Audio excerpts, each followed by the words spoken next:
What? Subscribe. Subscribe. We'll highlight all that. Don't you worry. Just But of saying, course, you gotta remind people. You want to get Subscribe right now.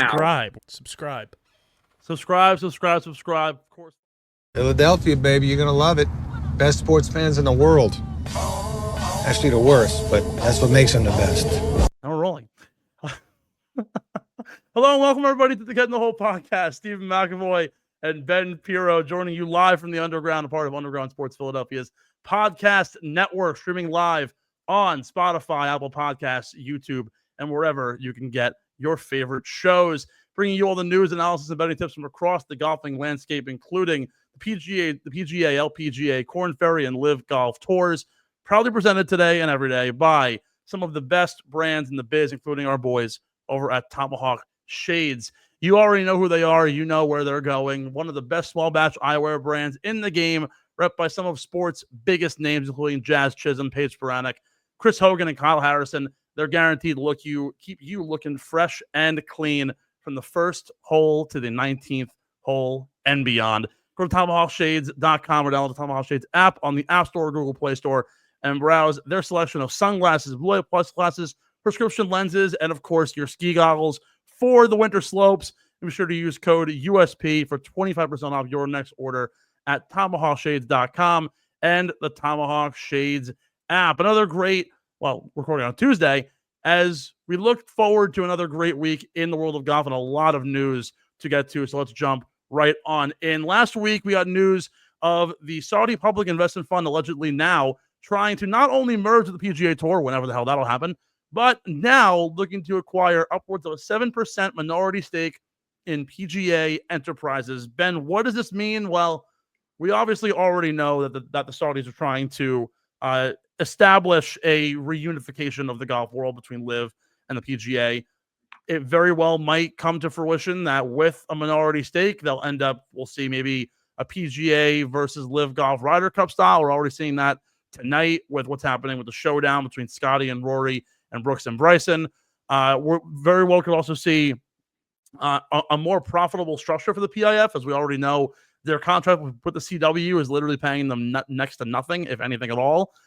They've had upwards of an $80 million loss in year one. There's even a bigger loss in year two, and that money is only growing. So hopefully a minority stake will, in fact, make them a little more profitable and be able to get golf up to a higher stature in the sports world as they continue to grow with the continuation of LIV Golf, PGA, the TGL coming in, and of course, PGA Tour Enterprises, whenever they do end up launching, when that happens. But how important is this to the overall landscape of golf, being able to possibly redefine the reunification, but push this process along if there is a agreement to be had, not only from the merger, but from this in particular?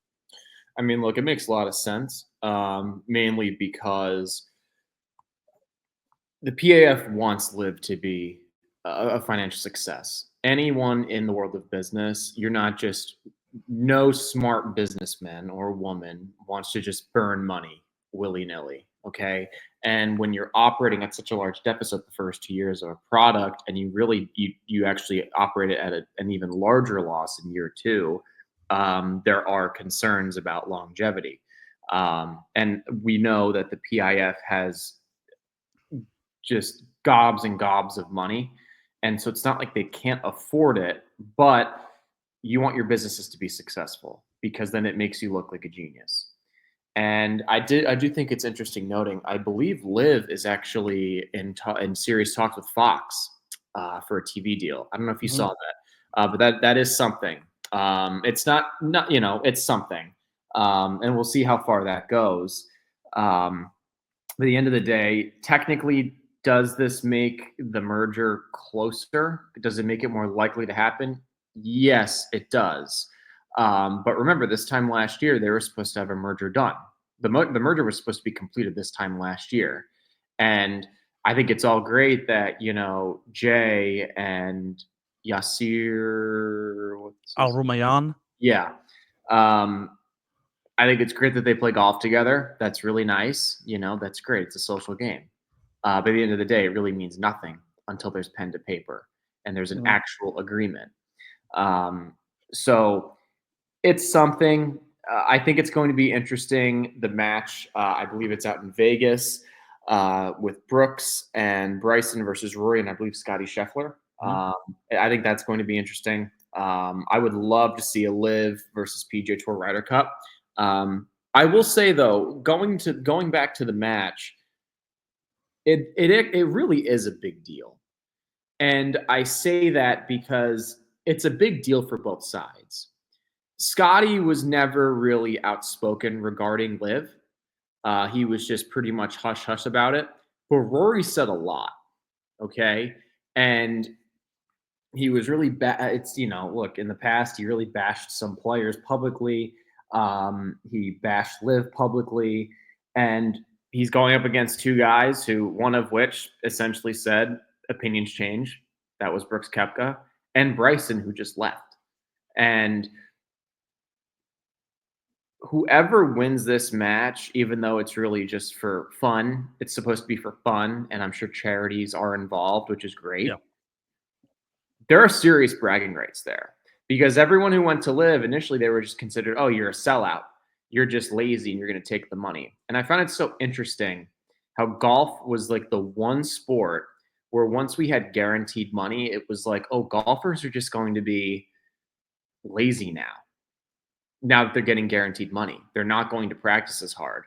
When in reality, it's really one of two sports, like major sports that we think of, that and tennis, where you don't get paid for participation historically. It's all you're paid based on your performance. And so it's two guys who are essentially deemed sellouts, who weren't going to be as motivated, versus Scotty, who has a crystal clean resume and reputation, and Rory, who said a lot.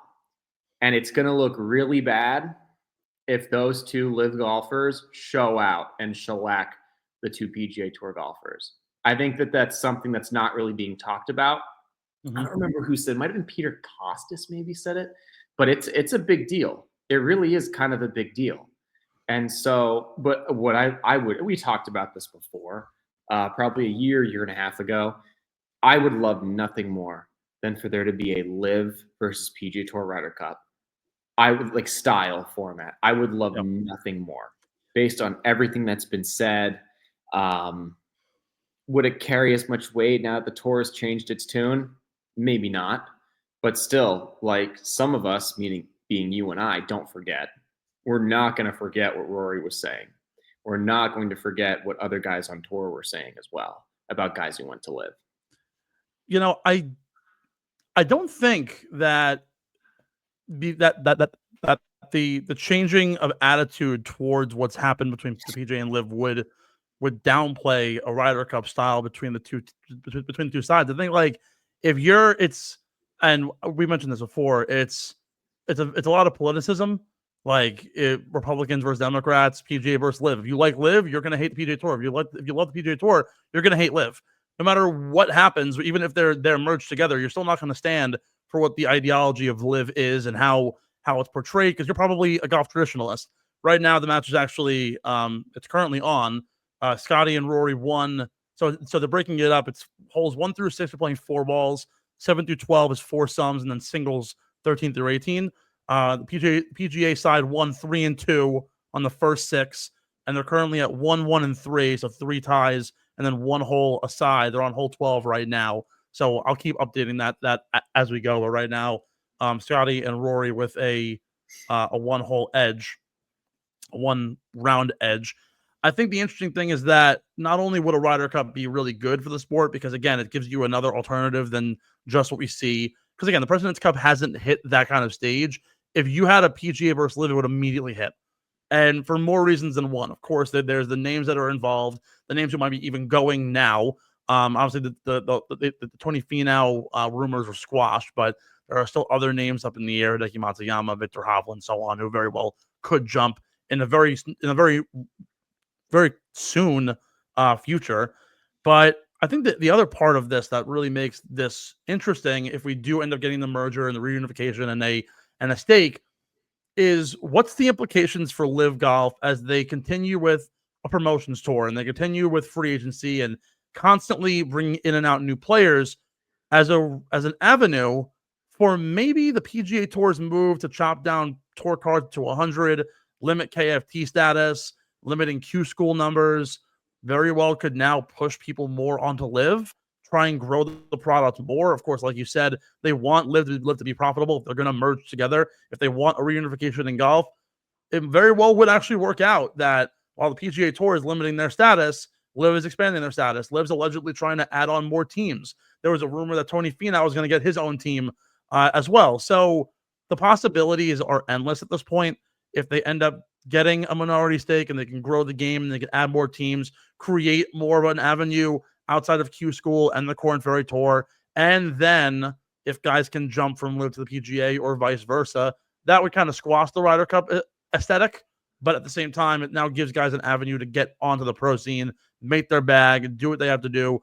Because as of right now, where we currently stand, come 2026, we're going to have 100 tour cards. We're going to have less guys on the KFT. You might see more guys jump to LIV because of it, or a lot of the talent in Europe is going to end up sticking around and play full-time on the DP World Tour because they know that the fields aren't as good, but there's more opportunity to at least make some sort of decent money and live closer to home, where I think it's kind of the shift that we're getting towards right now. And you see it with Bobby McIntyre playing half and half. Nikolai Højgaard still plays 3/4 of his schedule, as well as his brother Rasmus, all in the DP World Tour. So there's definitely room to grow in that sense.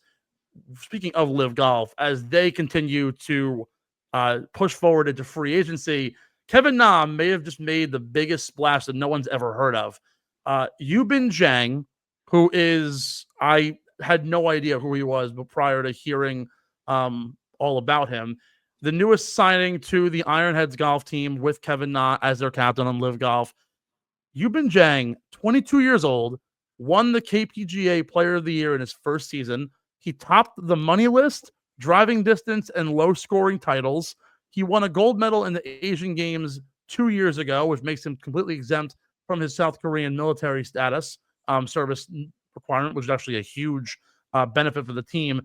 In 21 starts as a pro, he has 2 wins, 5 runner-ups, and 9 top 10s. For reference, that is better than what Scottie Scheffler did in his first 2 years on the PGA Tour. I get it. It's the KPGA versus the PGA Tour. Still, a insane run for Jubin Yang and another great ad for LIV Golf as they continue to find more and more talent as they grow the promotions tour and so on. I know you are shocked by the kind of numbers that a 22-year-old kid can put up. And we're going to talk more about like young phenoms and how insane they are at golf. But how big is this for LIV Golf, and how much is Jubin Yang possibly going to shift the focus from the PGA Tour as, oh, we now have another majorly impressive South Korean golfer who people are saying it's kind of the rival that Tom Kim has been looking for, someone on a different tour, same nationality, might very well be the next guy past Sungjae Im and Siwoo Kim to be the next big South Korean. Well, I mean, I don't know how much of a rivalry it's going to be since he's on LIV. And, you know, Tom Kim's on the PGA Tour and Jubin Yang is going to be on LIV. So we're not going to see a whole lot of Jubin Yang unless that Fox deal between LIV and Fox actually happens. Yeah. And that's a big if, especially because LIV is also looking for a new CEO. And so there are a lot of moving parts there. Look, I mean, I think it's great that Kevin Na that they're going with upside here. The kid clearly has a lot of upside for sure. He's finishing in the top 10 almost 50% of the time. And he's only 22 years old. That being said, like any sport, golf is a game where it's very much a wait and see. And because there are a lot of guys, you see this in football, you see this in baseball, you see this in hockey, basketball, guys who are drafted or selected or signed as international free agents, or they're brought up to the majors and they're known as like just these absolute studs, and it doesn't work out. And so I think the chances of it working well outweigh the chances of it not working because LIV is a soft landing spot for him.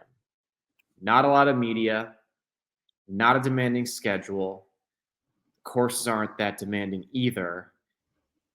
But this is the high end of LIV is high-end PGA Tour talent. Bryson, Brooks, DJ for what it's worth. He's not the most motivated, but it is what it is. John Rahm, Cam Smith, guys like that. Patrick Reed for what it's worth.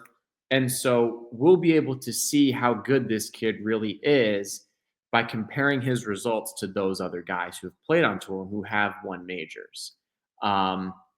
Betting on someone who's so young, though, when they have such a small sample size, is a huge gamble.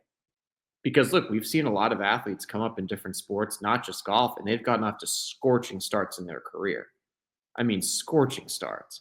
And then they just kind of fizzle, right? Mm-hmm. I mean, Jamie Lovemark, I don't even know if you've ever heard of Jamie Lovemark. No. He played golf at USC.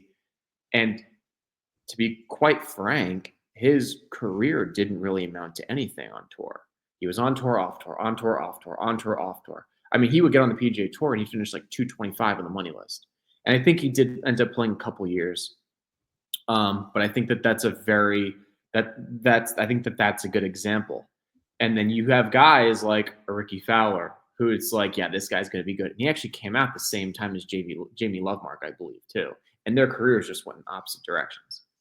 And so, I think it's an interesting signing, and I think it's a good landing spot for him just because there's not that much exposure. And I don't think the pressure is going to be as high as if he were to say, go to the PGA Tour, because we have established the PGA Tour still has the elite talent. But at the end of the day, there's a lot of stuff that can happen because he's only 22. Yeah, what's fascinating here is that he chose to bypass the PGA Tour, being that winning the key PGA, he gets status into events on the PGA Tour. He chooses to eschew that, go straight into LIV Golf. The fascinating thing that I want to see is at 22 years old, can he manage to not only become one of the top LIV golfers, but also how is this going to be able to affect his status going into majors now that he really doesn't have a lot of status outside of being a KPGA champion? I don't know the numbers on it. I don't know how he gets status. I believe he gets invited to the Masters. I believe there is, or the PGA Championship, one of the two, because he's a international tour champion, but might not see him in any majors anytime soon unless he goes through qualifying for it, which would only really happen in the U.S. Open standards. So maybe a move that is a little questionable to a degree, but if he can establish himself early on as one of the best, a lot of these events are, of course, invitationals. He can get invited at any point to the Masters. He can get invited to the PGA, U.S. Open, and, of course, the Open. So it's more than possible we see him at least once this year playing in a major title. And the first time we'll see a 22-year-old phenom very well be able to show out in a situation that is very unfamiliar. Somebody who does not play in very strong field events. The KPGA is one of the lower-rated tours internationally behind the Asian Tour as a whole that is offering top-flight talent. He's one of a million in terms of how good they are in South Korea, but put him in a different shoe, he's back of the pack. What's up? I mean, I think him being invited to majors is such a long shot. I mean, there would be names in front of him for sure on that list. Definitely. Especially because you have guys now like Tiger, right, who are they'll get a special exemption into the U.S. Open. And the Masters is the most exclusive field in golf. They rarely now, I feel like, and don't quote me on this, they rarely exceed 100 participants. Rarely. Yeah, because you're right. It's by invitation only. And so that leaves the Open Championship, which he can qualify for, just like the U.S. Open. You can qualify for those. And then the PGA. But the thing with the PGA is it's also club pros as well. Yeah. Okay. So I feel like that I don't even think that they would give him a special exemption. So the chances of us seeing him in a major setting, he'd have to go through qualifying. He'd probably start in sectional qualifying for the U.S. Open. Honestly, he'd probably have to start in he'd probably have to start in local qualifying, if I'm being completely honest, because guys on Corn Ferry go through local qualifying for the PGA Tour, for the U.S. Open. And so the Open, he was, there's 3 legs of qualifying too. does he get any sort of boost? He was supposed to be in final stage prior to him jumping to LIV. Does he get any sort of status because of that? No. Into like the U.S. Open? No, just like bypassing local qualifying fields. No. I mean, because he's on LIV, so like for him, I mean, like this past year, like guys who have played on Corn Ferry, like I think Mickey might have, so this year, Mickey having a Corn Ferry Tour card, having conditional status, had to go through local qualifying. Oh shit. And Austin Truslow, granted, he didn't really technically have a card anymore because of his injury history, because he missed so much time. He had to go through local qualifying as well once he returned to play. Even though he got 2 sponsors exemptions later that year on Corn Ferry and made the cut in both, they were like tough shit. And he was 40th on the money list before he had gotten hurt. Damn. So yeah, so they're incredibly, these organizations that run majors, they are incredibly, you have to base it. Golf is like the one sport where it's just like you get rewarded for being old and not good anymore if you're really good in the past. Like other sports, you're just completely disposable unless you're like David West or like Iguodala on the Warriors. It's just like, oh. Or like the guy in the Heat. Oh gosh, what was his name? Udonis Haslem? Yeah, like they just keep him around because he's in the locker room, right? But like at the end of the day, that rarely happens in sports. Once you're old and not effective, doesn't matter how good you were, no one's going to sign you. It is plausible though that, and I don't think it's completely out of the question that you might see him get maybe not an invite to the Masters this year, but they did invite Joaquin Niemann, even though he didn't fulfill the requirements of the Masters field last year, but he was the best international golfer from Chile. If he immediately shows out and can prove that he might be better than Tom Kim in terms of overall like stats, you very well could see an invitation. At the end of the day, the Masters said they're not going to not invite the absolute best players in the world if they aren't obviously amateurs. So the best players will get in. We might see him try and qualify. He might get an invite, but we'll see how things pop up. But certainly a big signing for LIV Golf as they continue their free agency. And the Ironhead struggled last year to a second to last place finish. Could very well use a big boost going into the year. Speaking of other names that are also going pro, but in this case, certainly going to the PGA Tour side, Blades Brown, 17 years old, the 2023 U.S. Amateur, actually one of only 3 players to ever win the U.S. Amateur and win the U.S. Junior Amateur. The only other 2 names being, of course, Tiger Woods and Bobby Clampett, officially going pro, going to withdraw from his college career before it's even gotten off the ground. He had standing offers from basically every big time program in the country, but has chosen to go pro. It turns out after doing some research, he's actually repped by the same sports management group that represents Akshay Bhatia, as we already know from him. Also bypassed his college career to go pro. But what's interesting here is, and I want to get your take as somebody who went through 4 years of college, didn't make the jump immediately, and is working his way up now. Of course, he's an incredibly talented athlete. We already know that. He plays incredibly well, and he has a ton of accolades to his name already. But in the world of NIL, where he could have had the opportunity to make big-time contracts, we've already seen Nick Dunlap in college get a deal with Adidas. He wore it out on course. It's worth $1 million. Sam Bennett was in the same sort of hole as well. Miles Russell, who is the number 1 ranked player in the class of 27, the year after Brown, who has been compared to like Charlie Woods in terms of who's the better player, and Russell is eons better. Already has deals with Adidas and Titleist and other brands as well to already rep their gear.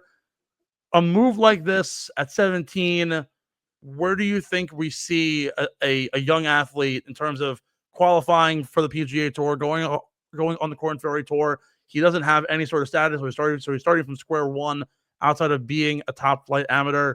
What's the challenges here for a 17-year-old to get to where an Akshay Bhatia is now, who, again, it took him 6 years to make the PGA Tour? I think you have to look at this from two different perspectives, okay? The first is the playing perspective. Most college coaches do not develop players, okay?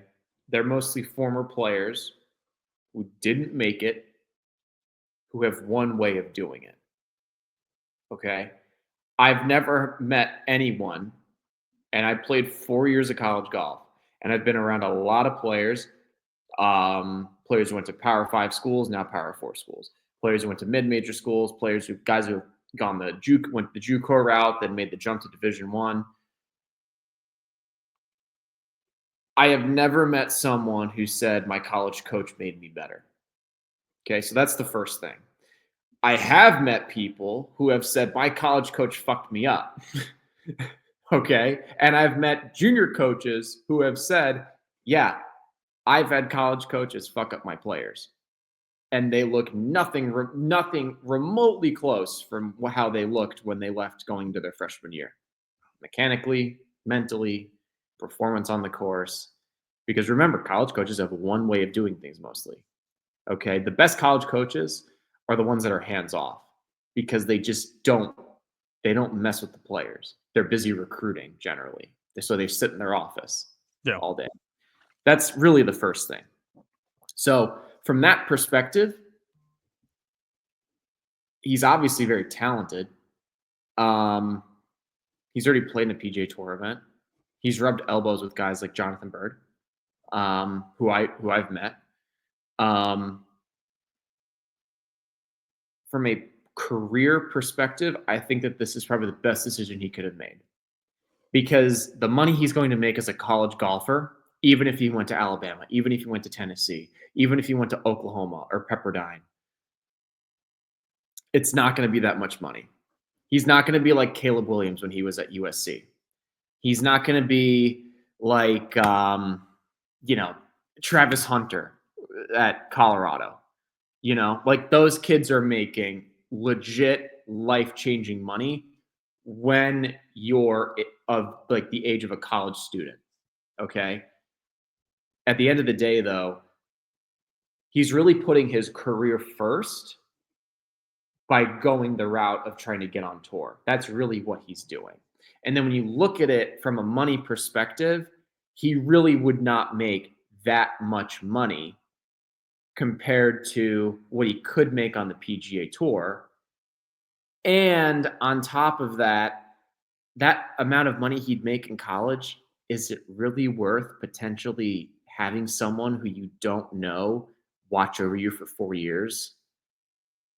I know a lot of players who went the college route, and when they were great junior golfers, a hell of a lot better than me, okay? And they didn't play at all in college, okay? And they were supposed to make big impacts, okay? But the coach might get in their head. The coach might tell them this is what they should do in their swing. It always made me laugh when you'd recruit a player and you're like, okay, now we got to change what you're doing. Like, okay, I'm clearly good to get here. Now you want to change what I'm doing. It happens more often than you think. And so from the overall, when you look at the business side of it with NIL and the performance side of it, he's going to play more because you really only play when you exclude regional tournaments and national tournaments. You only play 11 events generally in 9 months. That's not a lot. Whereas now, even if he's playing mini tour events or Monday qualifiers or pre-qualifiers, you're stacking more rounds. And the competition is going to be better too. And you don't have to worry about class. You can literally practice like a professional athlete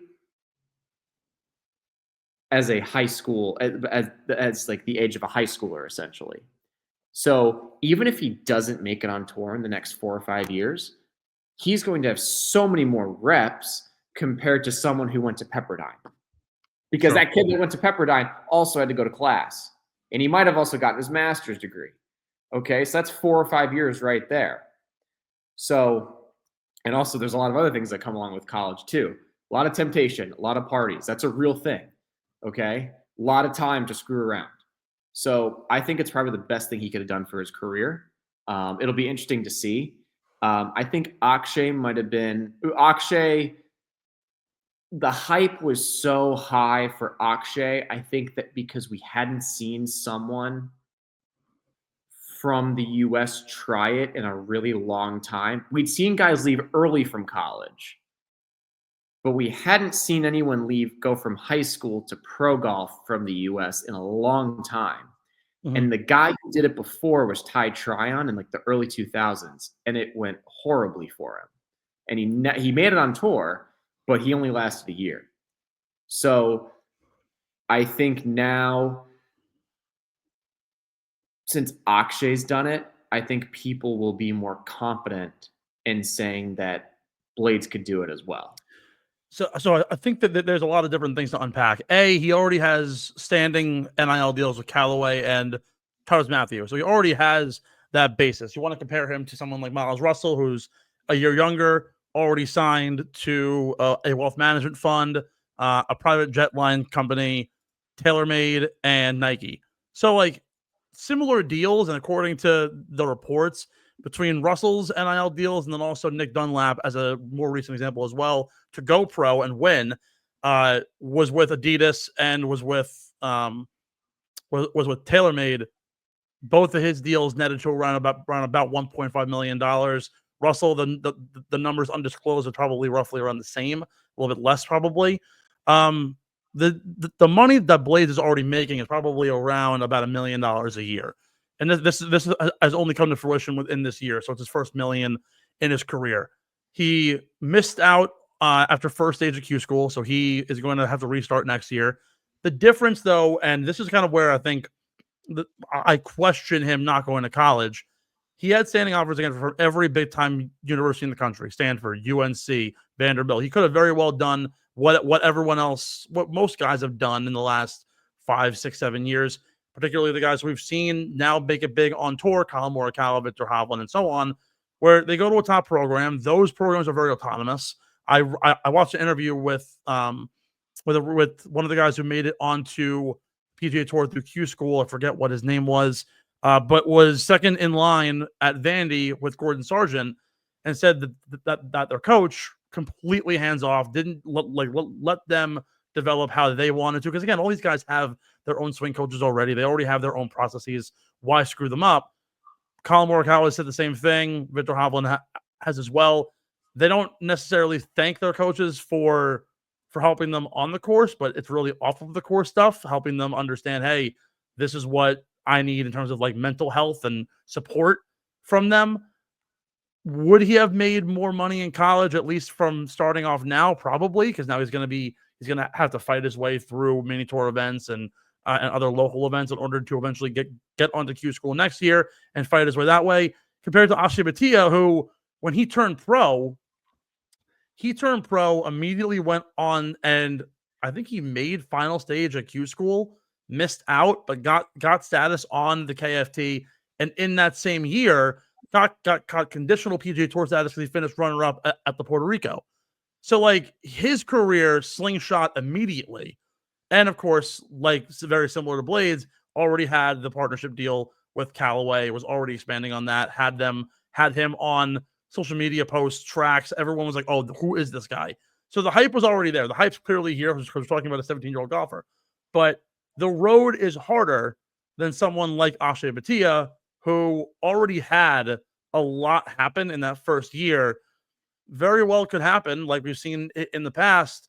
First year, second year doesn't come to fruition, and he doesn't make a leap like we've seen guys like Akshay or even the guys who went to college pre-PGA University, like Colin, like Victor Hovland, to name a couple, who got their status on the Corn Ferry Tour and immediately jumped to the PGA Tour because of they either earned their wins, the money list, they got conditional status. Even like Sayed Tagala from Pepperdine, same kind of idea. Got conditional status, won later on that season, and then finally got on at 25. It's a bit of a different road. So would I take the guaranteed money from NIL deals? Maybe. Also depends where you want to go to school, but you're very much right. Could he have gotten screwed up? Very well possible. But either way, it's a business. It's a business decision. He comes from a business family, so he understands the decisions that he's making. And honestly, the best of luck to him. He's played in a couple of PGA Tour events. I know Akshay did as well prior to his. I think he even qualified for the U.S. Open as an amateur, if I'm not wrong, which Blades hasn't done yet. So we'll see how things progress, and hopefully he manages to make the big stage very soon. He's again, he's in a very elite company as an amateur with being one of 3 with Tiger Woods to do things that many guys can never say they will ever be able to do. So we'll certainly see how he pans out in the coming future. We're going to take a short break. Well, on the other side. Hold on. So the thing is, though, he's yes, you can say he's starting from ground zero. Chances are he'd be starting at ground zero if he went to college for 4 years at 22. So he's getting a 4-year head start. True. So, and the reps that he's, I think, playing in Monday qualifiers, playing in Korn Ferry events, playing in PGA Tour events, he's already going to play in the Amex. So he's going to wind up to play that. That experience, and we're going to talk about this later when I give you 5 guys to look when we talk about our 5 guys to look out for going to the next season from Q School. That experience is invaluable, and that experience far outweighs playing Pepperdine's tournament for sure. And he's going to have a 4 to 5 year head start on the kids in his high school graduating class. And so look, clearly the kid has game. And so a lot can happen. Like we said before, some guys pan out, some guys don't. It's kind of similar to like kids that get drafted at a high school in baseball. And they're just like, fuck it. I'm just going to turn pro, and you still see it anyway, right? You still see guys who get drafted in the 18th, now it's 20 rounds, like in the 18th round. And yeah, they could get money via NIL, but they're like, you know what? No, I'm just going to take the $300,000 signing bonus and go play in the Phillies organization, And I think because the opportunity to play as a professional athlete and the upside significantly outweighs that of playing in college. I really do. I really believe that. And he's going to compete so much more and have a much greater opportunity to gain serious competitive reps, which yes, if you play for a Power 5 school, those reps are great in college tournaments. But if you're 17 going up against a 30-year-old and you beat that 30-year-old at a PGA Tour event and you happen to make the cut, that also gives you unbelievable confidence that he would never have gotten. He would have, yes, if he won, say, Pepperdine's tournament, yeah, he'd gain confidence from that. I'd feel more confident if I finished 30th at a PGA Tour event than if I won Pepperdine's tournament, because the competition is that much more stiff. So it's one of those things where in sports, it's a way to see things. It's always a way to see things in sports. Fair. We're going to take a short break. On the other side, we'll break down some of the biggest storylines in golf, as if we haven't already talked about enough already. We have a few storylines to get to. We'll chat about which one is bigger. And of course, the Q School now being over, we have a whole new slew of guys joining the PGA and Korn Ferry Tour ranks. We'll give you our 5 picks for who you should be looking out for on both the PGA and Korn Ferry Tour sides. See who you very well will check out in 2025 and who might make it big come next year. For Ben and Steve, you're listening to Get in the Hole right here from the Underground. Don't go anywhere.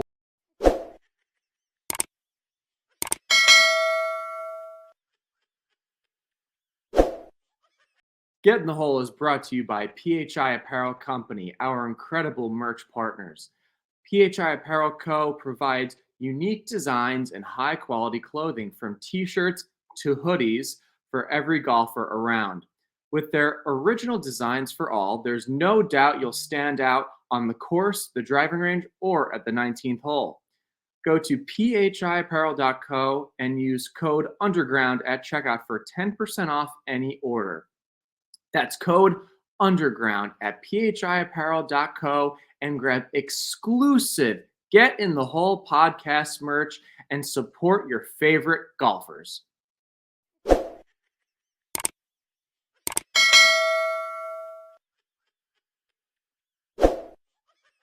One of the best parts about so I was disconnected from the world for about 5 days on my honeymoon cruise to Mexico.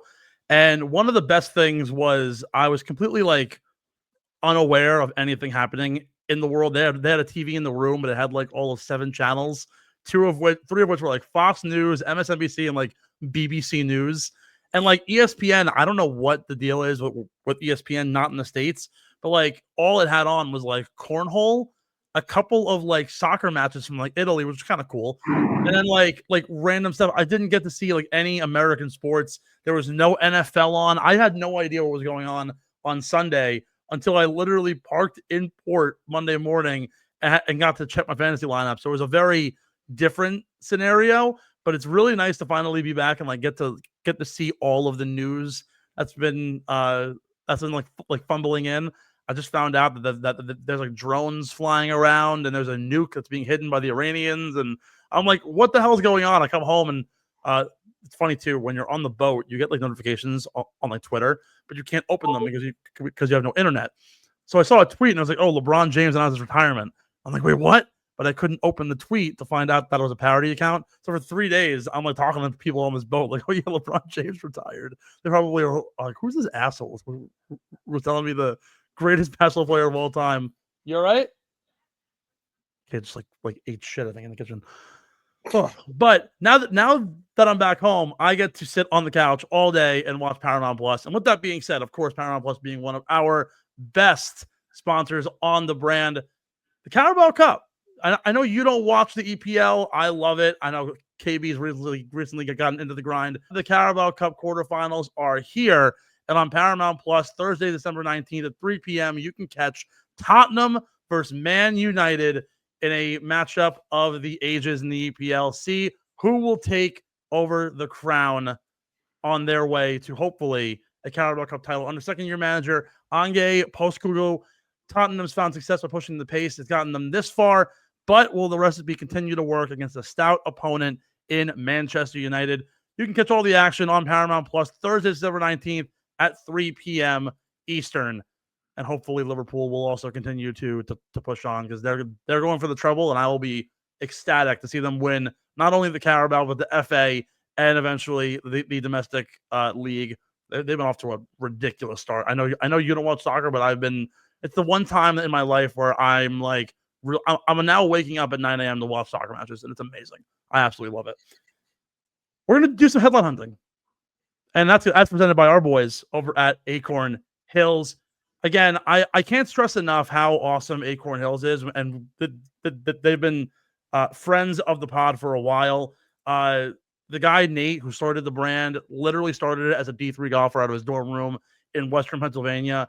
They've been doing such awesome stuff, selling some awesome products, all while trying to promote afforestation across the country, using biodegradable products, plantable clothing tags, all durable and recycled materials in all their clothing, packaging, and so on.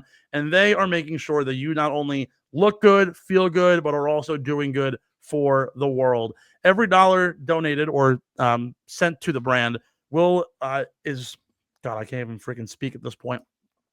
It's promoting afforestation across this great country in coordination with the National Forest Foundation. And you can get your hands on some awesome Acorn Hills apparel by using code GITH15 for 15% off your order at acornhillsco.com. Be sure to look your best from the ground up. I apologize that I absolutely butchered that ad read.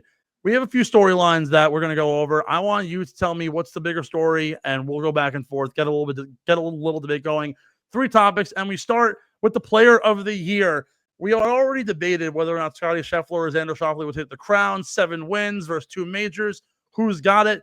Well, of course, Scottie Scheffler took home the Player of the Year award. But what's the bigger story? Him winning, or the fact that Xander Schauffele only got 9% of the total voting turnout from PGA Tour members? I think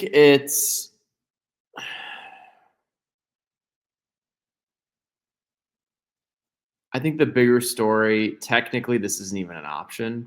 It's just how much he won the Player of the Year by. Fair. If that makes sense. Like, yeah, we had this discussion, I don't know, probably a month and a half ago, and majors do carry weight, for sure. 100%. And I remember you were kind of trying to play devil's advocate for Xander, which is fair. But there's not a world where Scotty was not going to win. He dominated from the beginning of the year to the end. His low end golf is still very, very good. How long he keeps it up, I don't know. But this is, he went on just one of the most Tiger-esque runs in the first half, in the first 5 months of the year, 4 or 5 months of the year. Kind of slowed down a little bit. And then when it mattered most, because at the end of the day, the FedEx Cup playoffs matter, he picked it up and he turned it on. And that's just what he does. So that's my answer. He's by far and away, and I've said this, you and I agreed on this, even when Xander was winning majors this year. He's by far and away the best player on tour. It's not even close. He's one of the biggest draws, and I say one of because he doesn't have like a huge personality. But he is by far and away the best player, and he's so spectacular. He's so spectacular to where he can make a double, but he just knows how to recover. He's unflappable. He shot 66 after getting arrested. I think it was a 66 after being in handcuffs in a jail cell. That right there is my player of the year regardless. So, am I surprised that Scotty won? No. Am I surprised that Xander didn't get more votes? Absolutely. What's fascinating to me was that for months, questions flooding into every single player. What do you think, Scotty versus Xander? And I think JT said it the most eloquently. He's like, 7 wins are great, but 2 majors is like something else in its own category. And at the end of the day, like Brooks Koepka only cares about majors. So that's kind of also the story about really everyone else. Yeah, you winning on tour is great, but winning a major gets you remembered. We talked about this when Brooks won last year. Where's Brooks Koepka now that he won his 6th major?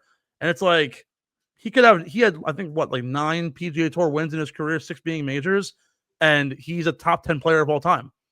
But Scotty Scheffler has 15 wins in 5-6 years and 2 majors.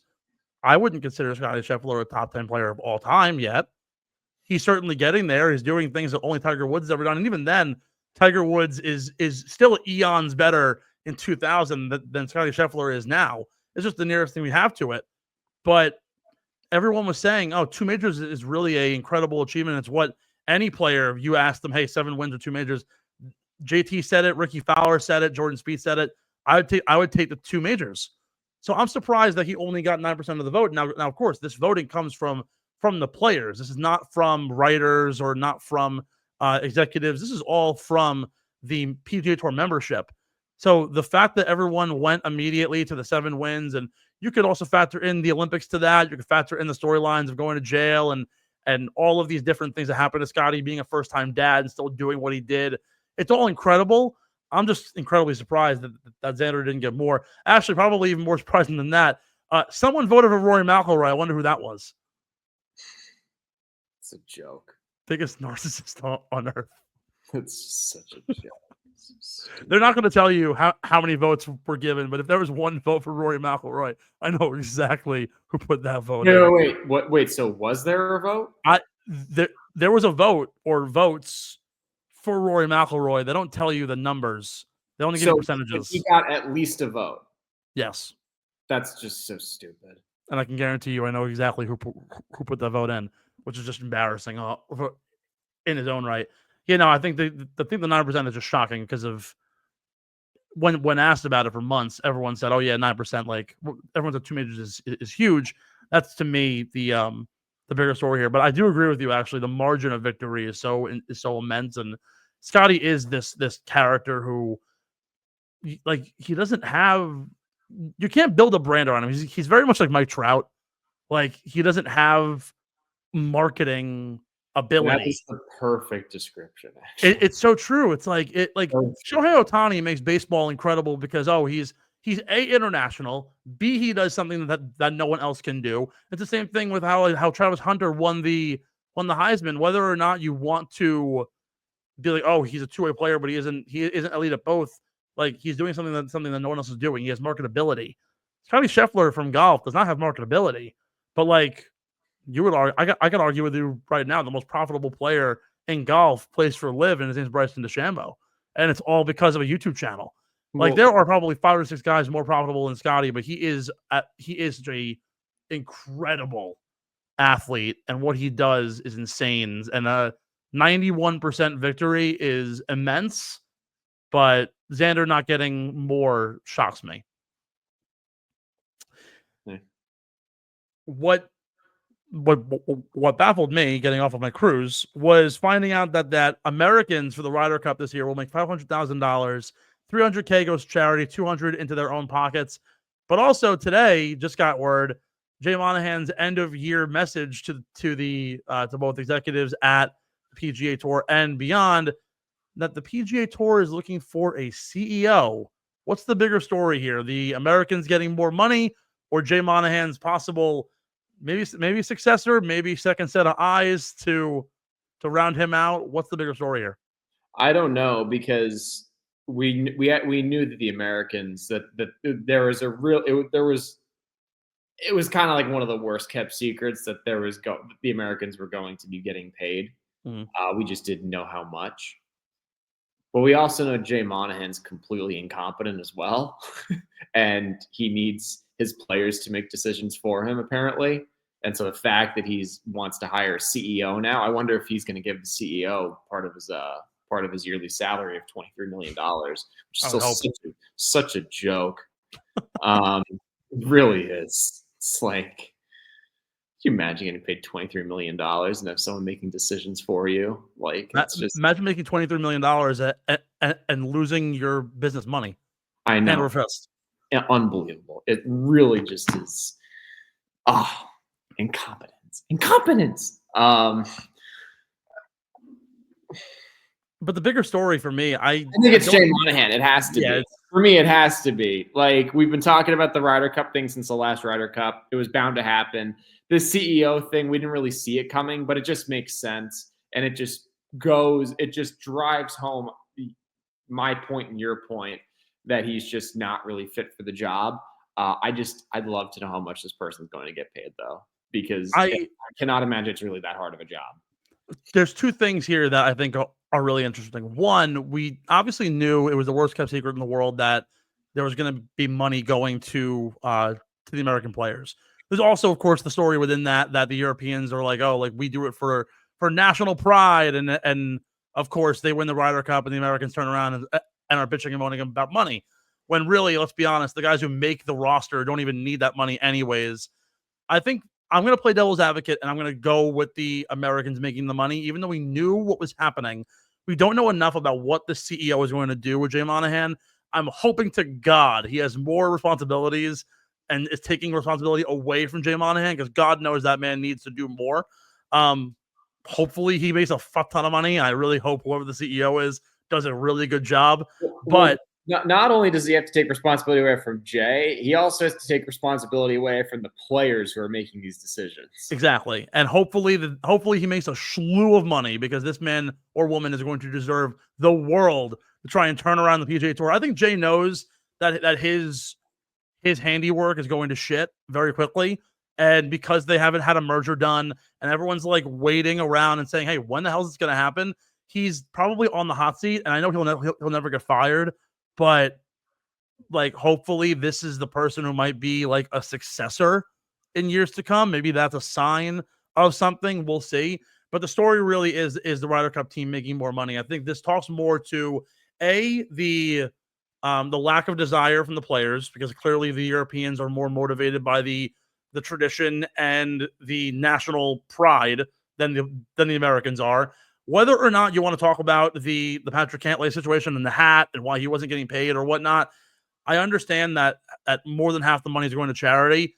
They were getting paid to give money to charity anyways when they were playing this. They're only jumping the dollar more. Since 2000, they were already making, I think, about $200,000 with all of it going to charity. Now they're just tacking on another 100 to charity, 200 in their own pockets.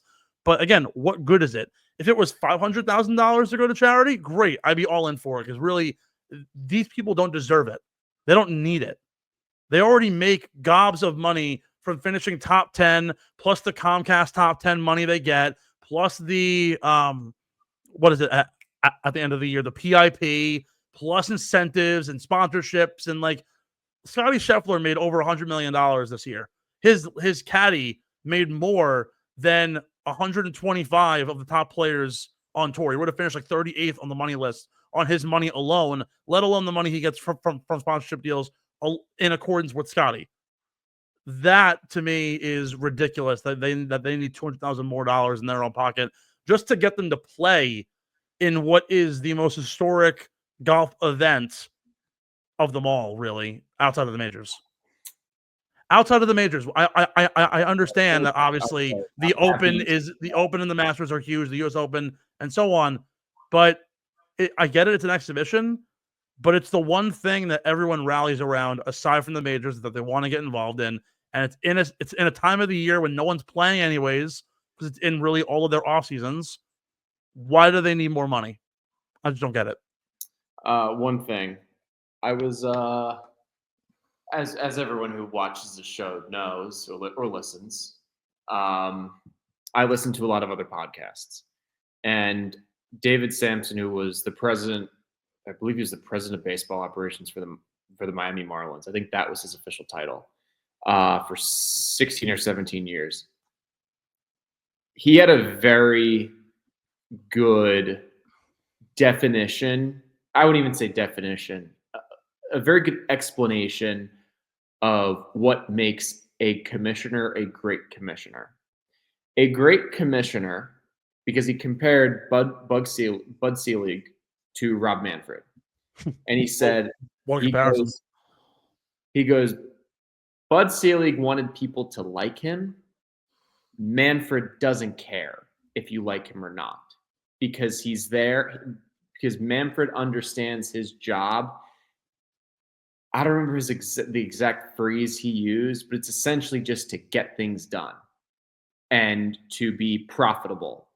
And really just at the end of the day, not only make the league money, but also make the players and the teams money as well. Okay. Jay is the complete opposite. Yes, he is making guys on tour money now, for sure. But he's so concerned about being liked by players to the point where now they've been making decisions for him, essentially. And now he's hiring a CEO to basically take the spotlight away from him. That's essentially what this is going to do. Jay wants to be liked by guys on tour. And I think you'd agree with me on that. I think most people would.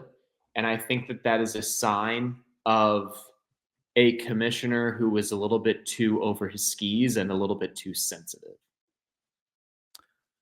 You know, the issue that I have with your comparison here, like Bud Selig to Rob Manfred, Selig did a great job, though, at growing baseball. Rob Manfred, while, yes, the league is the most profitable it's ever been and teams are spending the most money, and, like, cool, I guess the universal DH helped in terms of bringing more offense to baseball. The guy's a moron. He's trying to implement this, like, golden at-bat rule now, and it's completely changing the fabric and the traditionalness of baseball as we know it, and it's ruining the product. Bud Selig, while he was trying to get folks to like him, was doing a very good job, though, at making baseball as strong as it was. The MLB, the commissioners group in baseball, was a joke. Bart Giamatti, who, if you know the last name, is Paul Giamatti's father, was in the role for like 9 months, and was the reason why Pete Rose isn't in the Hall of Fame. They tossed the guy out because they're like, dude, you're a moron. And immediately following him was Bud Selig or his predecessor, and the league exploded.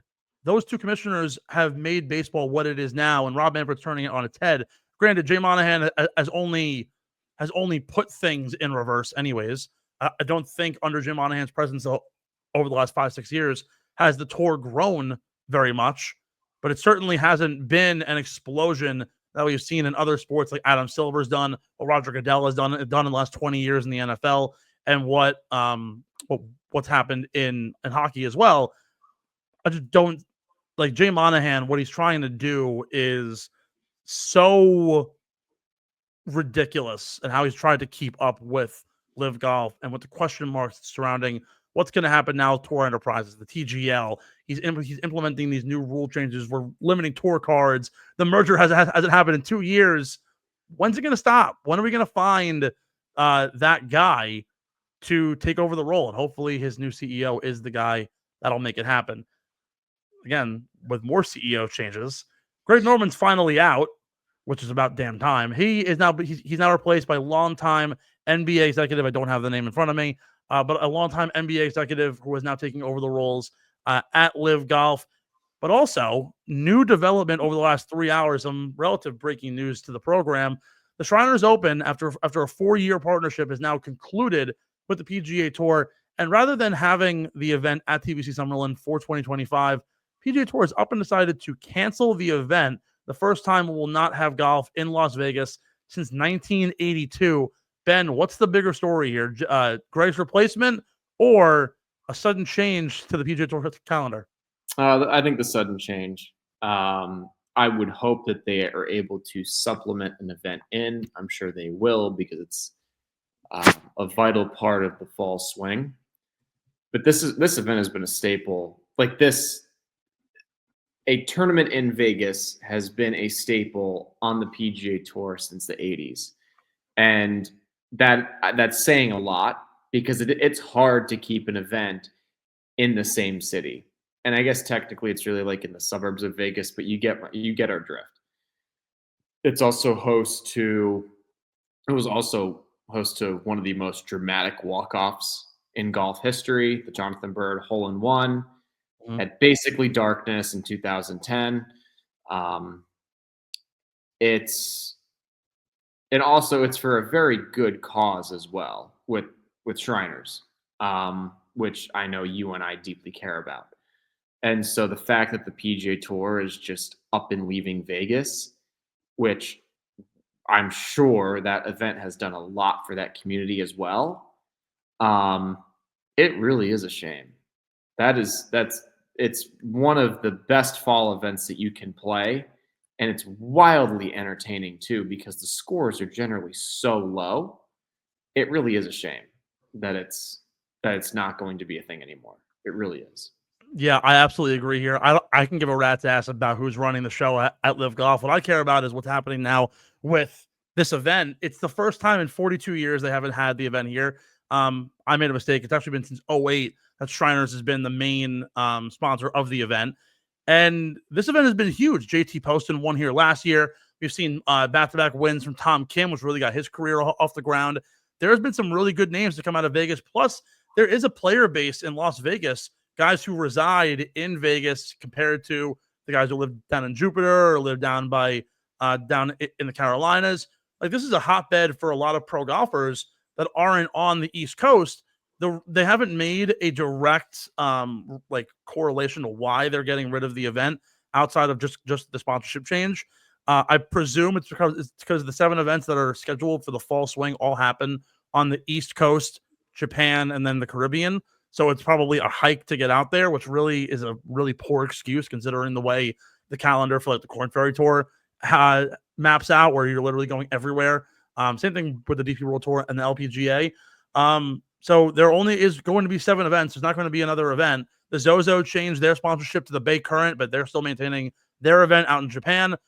For some reason, after 42 years, we're not going to have golf in Las Vegas. And whether that's also because they added the Black Desert in Utah. Again, it's only a state away. Why are we dropping this? We've seen a lot of sponsorship changes recently, including what happened down with the Honda in Florida. They changed that with I'm drawing a blank on the name for the event, but like we've seen events that have dropped sponsorship names and have managed to maintain the event. I think the Barbasol changed over, and that was just the Kentucky Championship for this past year. They're gaining a sponsorship soon. Something is it's strange, but we've seen a lot of guys manage to win in the fall series, particularly at a course like TPC Summerlin, a golf course that a lot of guys are members at, who play often, and a lot of guys in the fall series who have shown out in the past, like the Gala, Tom Kim, Colin Morikawa, Ludwig Oberg. We now lose one more opportunity, and this kind of comes also at the worst time, might I add, because we're now hitting a point where we're limiting tour cards now at the end of beginning of this year or beginning of next year. So now we're only giving you guys one less event to have a chance to make their mark, earn their tour card back, and work from there. No, we're just making it harder for guys now than it already has been in order to get their chances. And look, life events happen. Guys can't make events. You might miss a event. You now, instead of having 7 chances, you now only have 6. So this is by far the bigger story here. What's happening in LIV Golf, they'll always stay afloat because of the PIF, but really the story here is that we're limiting the opportunities for guys who need them. And the Shriners has been a great event. It's been a great sponsor. It's been a very, very valuable sponsor, as very much like St. Jude out in TBC Southwind. This has been a big time moneymaker for both the tour and for childhood cancer research, the support of others. And it's a shame that we're losing the opportunity to give people this sort of support and help that they really need. With Q School wrapping up, we now have a whole new slew of guys joining the ranks of the PGA Tour as well as the Korn Ferry Tour. We're going to give you our top 5 players to look out for in 2025, both from the PGA and Korn Ferry Tour. Ben, I'll let you start. As Q School comes to a close, and of course, Sawgrass being the closeout event of the year, a lot of really interesting storylines to come out of it. A lot of great names popping up. Who are the guys that you want to look out for most come 2025, whether it be conditional status on the PGA Tour, full-time on the Korn Ferry Tour, or full-time on the PGA Tour? Who do you got? Okay, I figured we could just alternate, kind of like we totally. have money. So my first pick was Lanto Griffin. He ended up winning. He ended up finishing first in final stage, so he gets his PGA Tour card back. He already has two Korn Ferry Tour wins, 2 runner-ups in the Korn Ferry Tour. But he also does have a PGA Tour win as well. And also he is, I guess, the son of one of the best golf heckles of all time. A bunch of fans yelled 1 point Gryffindor.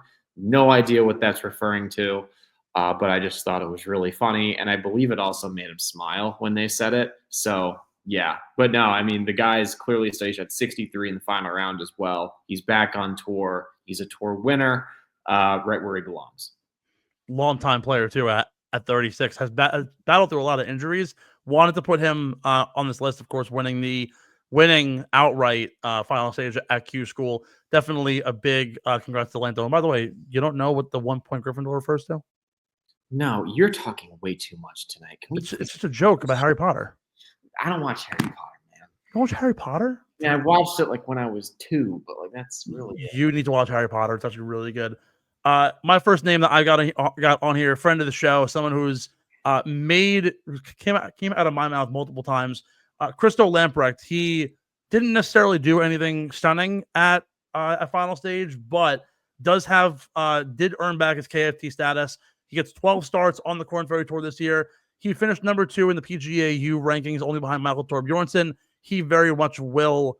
You will see him probably qualifying for a couple of majors this year. He's the guy who's like 6'9", and has to like dip down to swing his driver because they can't get it long enough for regulation for him.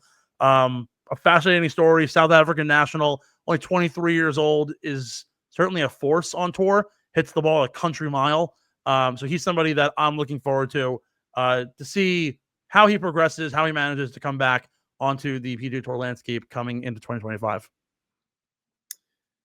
Okay, my second pick is Alistair Dockery, and this is really one of the more heartbreaking. There's always like 1 or 2 heartbreaking scenarios. Final stage of Q School has kind of softened, at least, because now when you go to final stage, everyone leaves with some sort of status. Okay, so even if you don't have a good week, you still technically have a tour card. Even though, like, if you finish dead last place, you're not going to get a single start. But nonetheless, Alistair Dockery, I believe he missed his tour card by 2 spots. They were saying 1. He actually finished 32nd, I believe. Yeah, 32nd on the points list. So he missed it by 2 spots and in the regular season. And then he missed it by a single shot on Sunday, which he had a chip shot from behind the green, which he had a really nice pitch out of the rough to a difficult pin. But it really is a shame. Look, he has a full Korn Ferry card next year, which is great.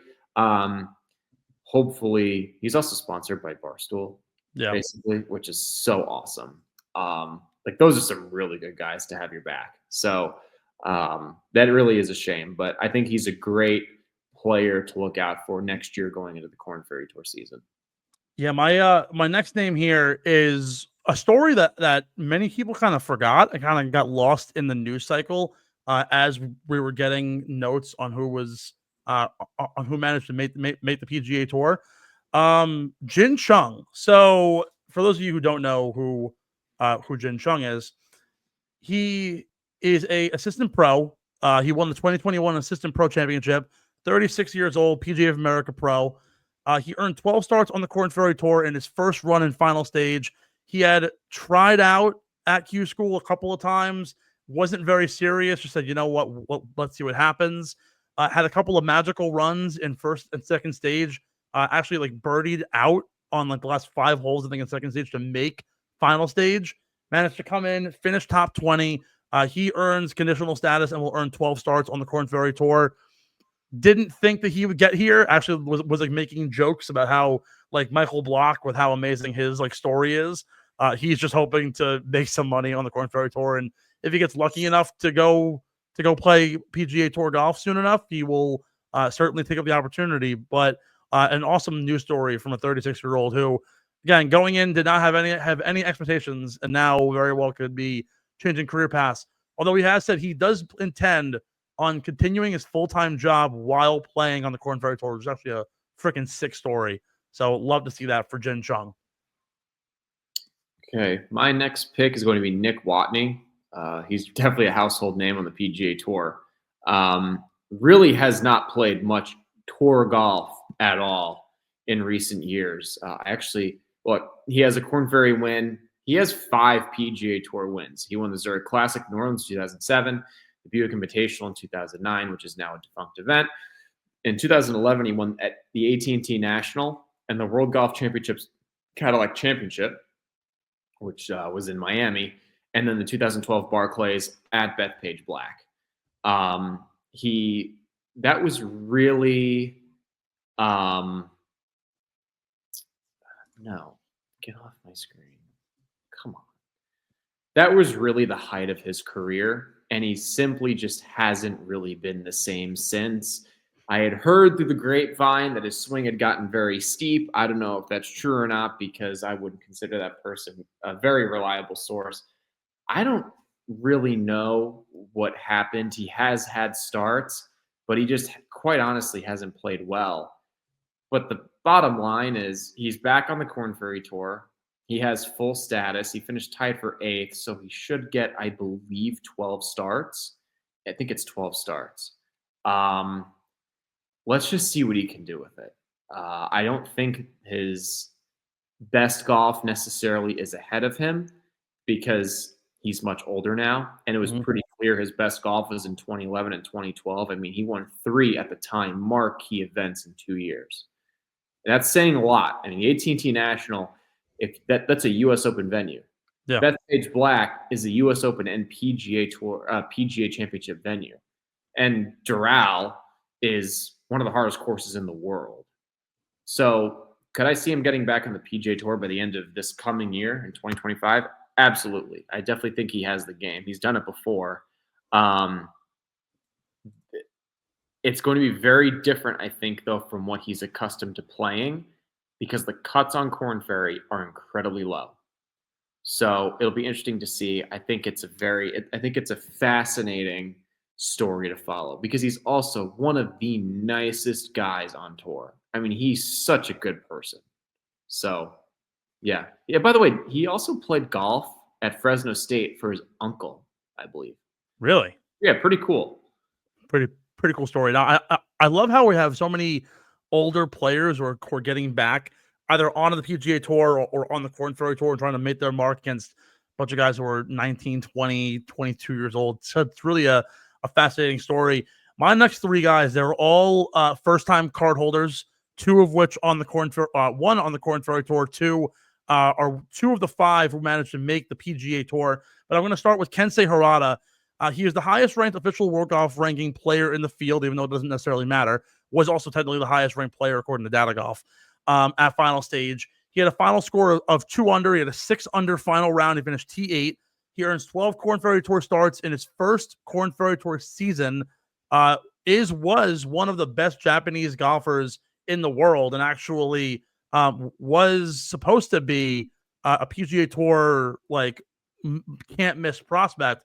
But injuries derailed his career, managed to fall off a little bit.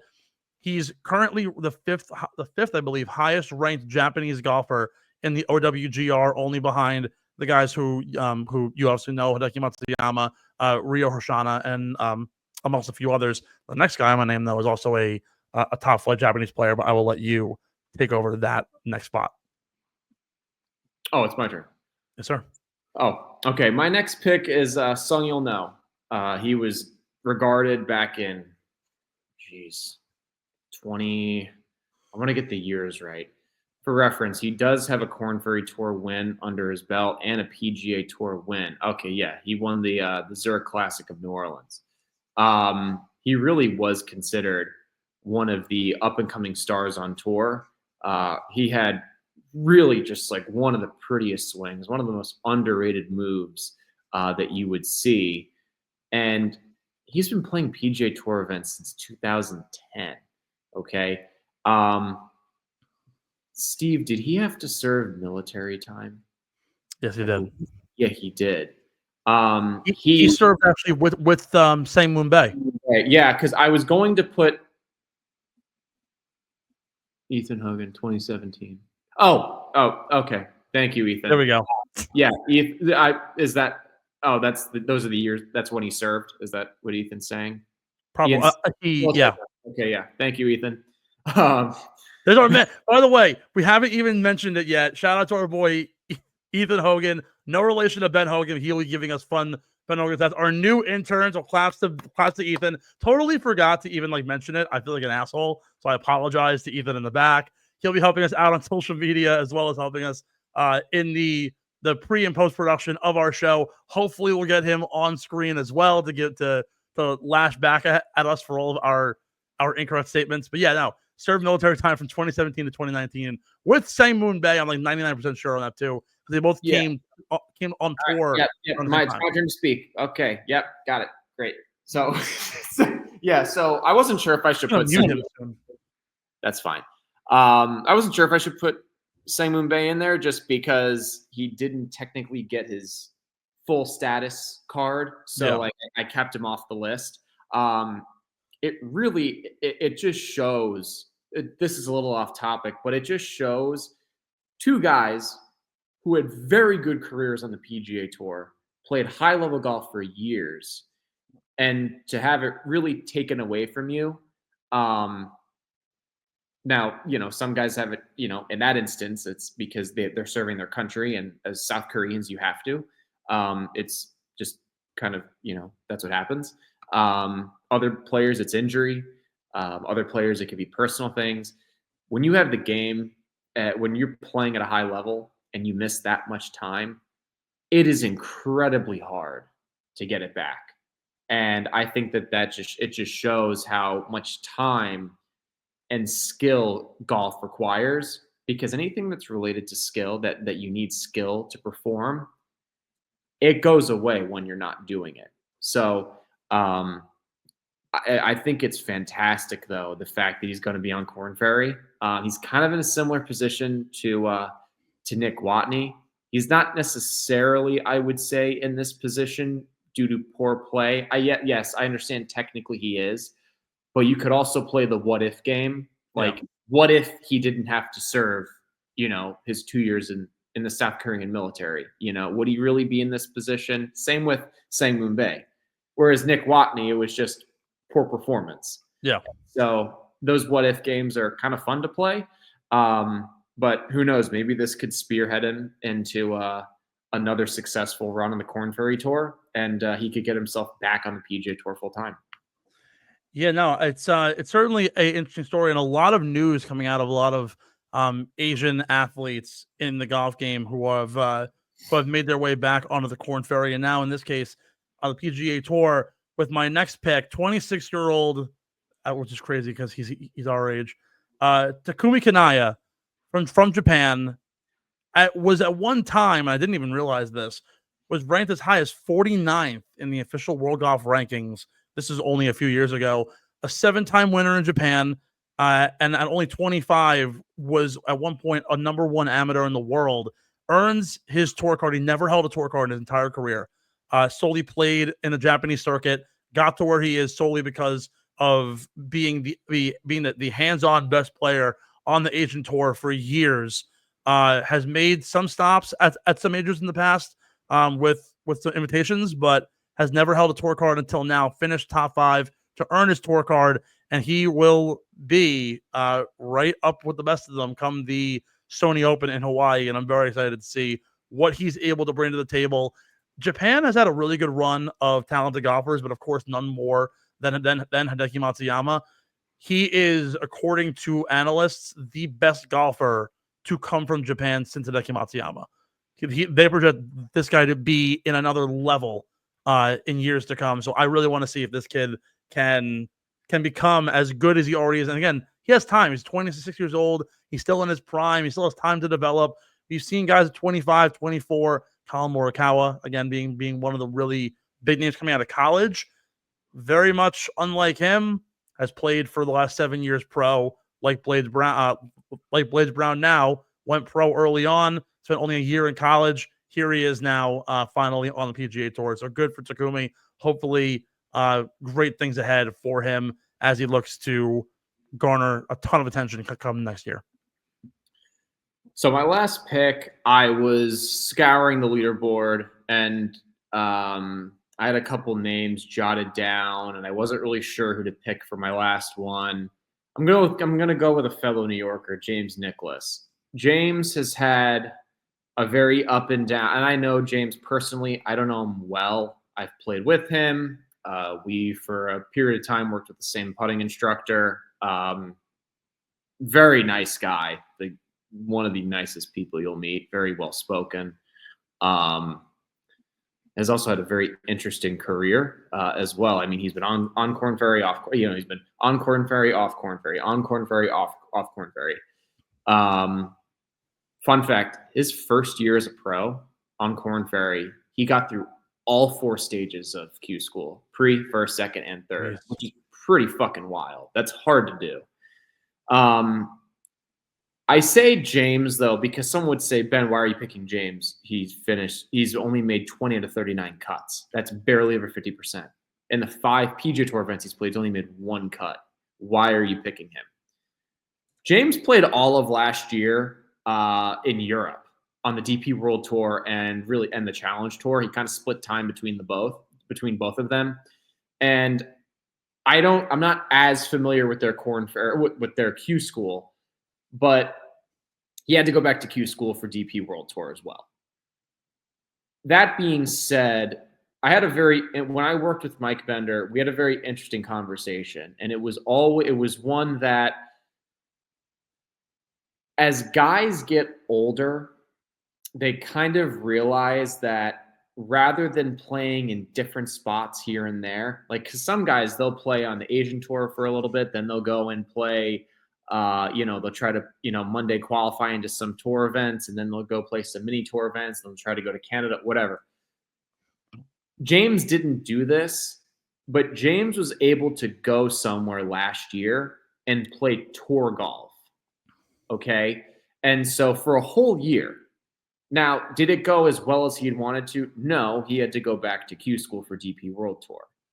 But I do believe that those reps in a different place against different competition and playing all year which he hasn't really had that opportunity.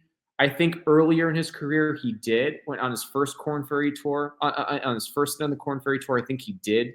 He had close to full status, and he might have had full status. But then the second year that he played, I think he might have only gotten like 5 or 6 starts. So you can't really tell me that that's not a full season. Mm-hmm. The fact that he was able to go somewhere for a full year and play the entirety of the year, I think that experience is invaluable to someone in his position, because now he gets 8 guaranteed starts because he finished top 40. And so it's going to be very telling what to see, where is he at? What can he do with those 8 starts? But at the end of the day, I think this is probably the most prepared that he's been based on what he went through last year and playing that full schedule. If you can play a full year somewhere, whether it's Canada, Asia, here, Latin America, Europe, Korea, Japan, Australia, it doesn't matter, because what matters is that you're getting consistent reps and you're not just doing random Monday qualifiers every other week. That's completely different. Because I remember when I spoke to him, we played a practice round together, and he was like, I've just been doing, I could have gone to Canada or something, but I had the taste of playing on Corn Ferry and playing on the PGA Tour, so I've just been doing Mondays and I've just been chasing that. And that's fine for sure. But playing the full year on the DP World Tour, or splitting time between the Challenge Tour and the DP World Tour, I think that that's a far better use of someone's time than just hopping on a plane, hopping on a, Southwest Delta flight, flying to middle of nowhere, Missouri, playing a Monday qualifier, shooting 67, not getting in, getting back on the plane, going back to New York, and then a week later, 5 days later, hop on the plane again, go to Kansas, and then, shoot 66, don't get in, and the cycle just repeats itself. And you're getting all these little starts, whereas he's able to put 4 rounds together consistently. And now he's going to have 2 years in a row of that, essentially, which is great. Yeah, no. Fun fact about James Nicklaus and doing some light research. Do you know that he actually started his athletic career? He was on the Yale football team. Yeah, he was a safety. That's freaking crazy. And then officially went on to golf. His grandfather, I believe, was the surgeon who performed was the orthopedic surgeon who performed surgery on Joe Namath. Wow. And then I believe his grandfather was kind of the, I don't know if founding fathers is the right word, but he was someone who spearheaded the whole, just the science really, and the treatment and the surgery behind, orthopedic surgery, essentially. I'm not a doctor, I'm sorry, but that's my best explanation. Yeah, obviously you can tell. And then his dad, I believe, was the team doctor for the Islanders and the Jets, I think. Oh shit, that's crazy. So, and I believe James was a bio major, and yeah, something like that. Yeah, and I think basically if he wasn't a golfer, he would have just become a doctor. I think, he's a really smart kid, and also he tells it on social media too. His following is insane. It's nuts. He looks like a doctor. He has the face and the hair of a doctor. Well, yeah, and he speaks like one too. He's basically and he gets a lot of publicity from Corn Ferry because he is a very good looking dude, went to Yale, good shape, sharp dresser, very well spoken. He gets a lot of pub for sure. So hopefully he can put it all together, because I think this is probably the most prepared he's ever been.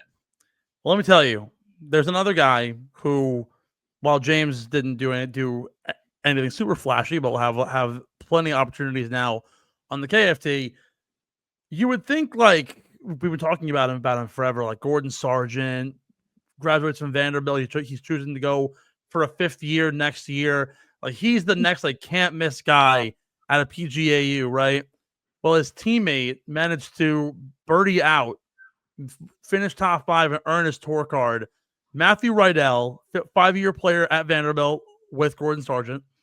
He had only 13 starts on the Korn Ferry Tour after joining in June through PGAU. He graduated with a degree in economics from Vanderbilt, native of Houston, Texas, two-time SEC first team, finished his college career with 7 straight top 10 finishes, including a runner-up in the SEC Championship, and earns his tour card as one of the 5 players to get on to PGA Tour status.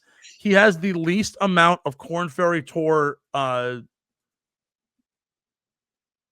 what's the word I'm looking for? Attempts or finishes, only behind Hayden Buckley, who, if you remember last year, was in the same boat, lost his tour card, and now is back once again. Multiple guys who managed to have very minimal starts on the Korn Ferry Tour and just jump right to PGA Tour status. Matthew Rydell is one of those names. I'm looking forward to seeing what he can do. Has learned a lot from his coach, I believe. Jay Haas's brother or Bill Haas's brother. It's one of the Haas's. At Vanderbilt. Yeah, I'm pretty sure. But a really great story. Again, ran the gamut from first stage, second, all the way up to final stage. Managed to make some really clutch birdies on the back nine in order to secure his top 5 spot. He will join in at the Amex next year, and we'll see what he's capable of as the newcomer from Vanderbilt. That's our wrap on Q School. We'll chat more on those guys as we approach the beginning of the season. Of course, the Century starting up right in January. But of course, the final event, the true final event of the PGA Tour calendar, or second to last event, the PNC Championship coming up this week. Of course, Tiger's back in the field with Charlie. We'll see multiple other major families. Steve Stricker and his daughter Izzy, who after her first year at Wisconsin was like one of the top 25 female amateur golfers in college. So incredible story from her. We'll see guys like Vijay and Cass Singh, John Daly and his son, as well as the incumbent champions, Bernard and his son, Jason Langer. And with that being said, we're going to give you some beer money picks this week. Even though I'm pretty sure you can't bet on the PNC, might as well add some fun betting tips to what will happen in the 2-day event down at the Ritz-Carlton in Florida. And of course, our beer money every week sponsored by our friends over at Kenwood Beer, as the Philadelphia Eagles are marching their way on to an eventual playoff run, as well as the downfall of the 76ers. Thank God. You can get in on all the action with the Eagles, the Flyers, the Sixers, and more with some awesome ice-cold Kenwood beer. Only 120 calories, 8 grams of carbs, some called the best light beer they've ever had. We just tell you can't beat the original. Head to kenwoodbeer.com. Use the Kenny Tracker to find where you can get your hands on some ice-cold, refreshing Kenwood beer from your local liquor stores in Pennsylvania, New Jersey, Maryland, and now the great state of Delaware, as well as the Wells Fargo Center and beyond. Must be 21 years or older to do so. And, of course, please drink responsibly. Thank you, KB, with your Go Birds comment. I fucking hate the Eagles. Although Saquon Barkley has single-handedly helped me win my fantasy titles this year, which has been a godsend. You know, it's horrible to watch him not be in a Giants uniform. Only 20 teams in the field, 2 days in the event. We're going to give you our 3 picks to finish within the top 3, a point each if they all finish top 3. Pretty damn cool. Ben, I'll let you go just in order. Give me your 3 picks. Who will finish top 3 at the PNC? Who are the families that are going to dominate? Do you want like third, second, and first, or just my top 3? No, just all 3. I tried to be a little bit different than you. We do have one overlapping just because Lee Trevino and whoever is playing with him, I just do not foresee that being like a serious contender. So it's like the pickings, it's slim pickings. So, in my opinion, so I really was like, okay, who is relatively young in golf terms? And whose son or daughter, or like, I guess, grandson, stepson, or really anybody, or like, who's playing with Nelly Korda? Is it her brother? It's her dad. Oh, okay. By the way, and we literally say this every year, the Korda family might be the most like athletically gifted family I've ever seen in my entire life. Ridiculous. Both daughters are top 10 golfers in the world. The brother Sebastian is like a top 50, I think, tennis player. And then both parents were Olympians. Like, what the fuck? That's nuts. That being said, I'm gonna go with Team Kuchar. Okay. I think he's playing with his son, and I think his son's a pretty good golfer. Sounds nasty. Okay. Team Daly. I mean, how could you not? That's just the elephant in the room. It's just they're so.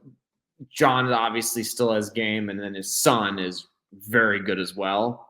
And then I went with Team Stricker because I think Steve has enough game still. Obviously, yes. That's why I said in golf terms, younger. Yes, I get it.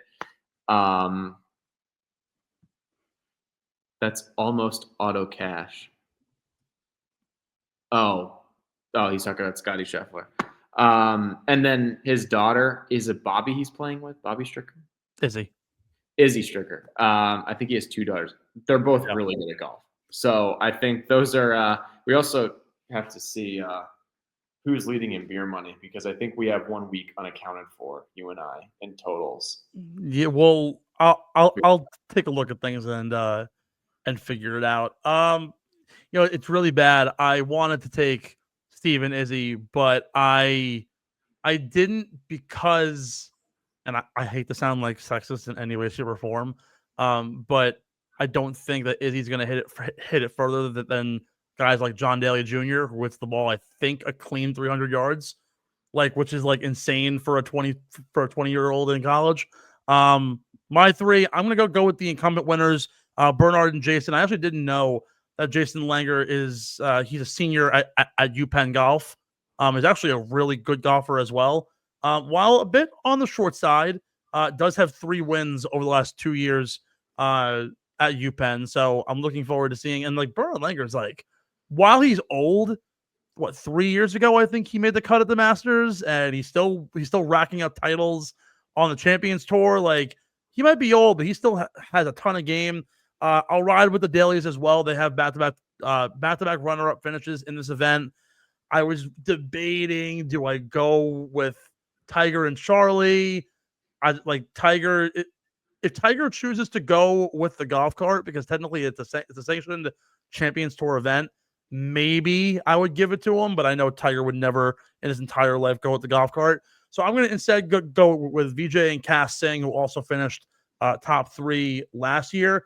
I believe Cass he's in college. I'm 99% sure, or he is a pro, or he's an amateur. I forget what he currently does, but another stud golfer too. He hits the ball a mile, just like Papa.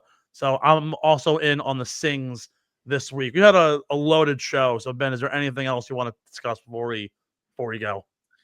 I'm happy you and Kay had a lovely time in your cruise. It's just honestly, I'm happy you didn't play the voicemail that I sent you, because I know you said that you were going to. But you did appreciate it though, because you were you kind of played it off like it was going to be some stupid thing. There was some stupid Ben Piro humor in there for sure. I was like, Steve, I'm so happy you're going to finally lose your virginity. This is awesome.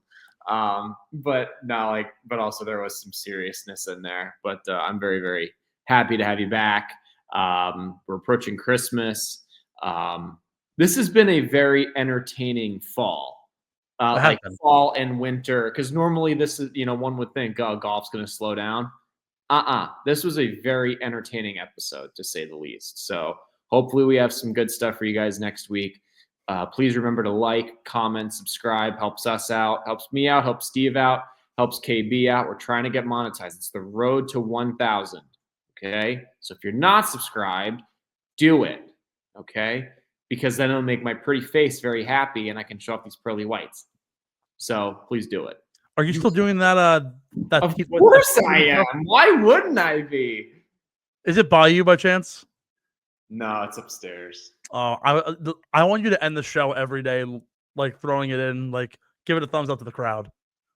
But you should probably crop that last part. I'm telling everybody to subscribe, and then I smile. Well, it's like when Kanye said, he's like, "Of course I'm happy. Can't you see the look on my face?" I'm gonna let you finish. So people were asking me, what was I gonna do if I didn't win? I guess we'll never know. What the hell is it? What's in your hand? It's for my neck. It's 2 baseballs and a tube sock.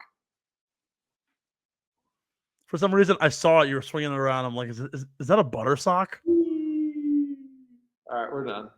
Yeah, we are. That's been episode 184 of the Getting the Whole podcast. For Ben Pierre, I'm Steve McAvoy. Be sure to like, subscribe, and follow on all our socials at Getting the Whole Pod on Instagram, Twitter, TikTok, Facebook, and beyond.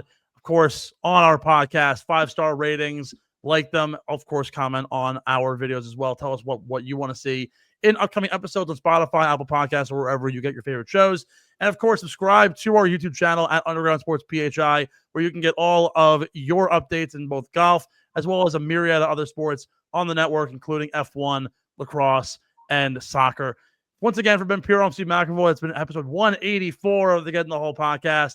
Happy holidays. We'll hopefully see you next week for our Christmas episode, and we'll see you next week. Take it easy. Enjoy the golf. Thanks for listening to Get in the Hole, the official golf podcast of Underground Sports Philadelphia. Catch us every week wherever you get your favorite podcasts, and be sure to like and subscribe on Apple, Spotify, and YouTube.